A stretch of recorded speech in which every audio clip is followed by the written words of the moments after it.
मुख्यमंत्री हेबे कि धर्मेंद्र प्रधान एभली राजनैतिक परिस्थिति मध्य जुलाई 28 पूर्वतन केन्द्र और शिक्षा मंत्री धर्मेंद्र प्रधान को ओडिशा गस्त बीजेपी राजनीति में नुआ मोड़ सृष्टि कर भुवनेश्वर विमान बंदर पहुंचते भव्य संबर्धना देवा चक्कर में 5 जन मंत्री 21 जन विधायक उपस्थित थे। या राजनैतिक महल में दृष्टि आकर्षण होता। नीट विवाद मध्य धर्मेंद्र प्रधान भूमिका को बीजेपी समर्थन करुच्च।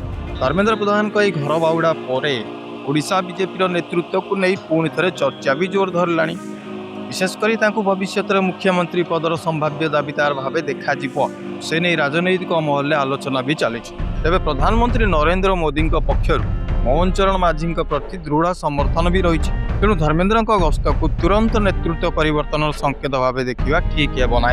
तथापि यह घटना ओडिशा बीजेपी अभ्यंतरीण समीकरण एवं भविष्य नेतृत्व को नहीं चर्चा को निश्चित भाव में केन्द्रीभूत करुच्ची और तीव्र भी करुच्ची।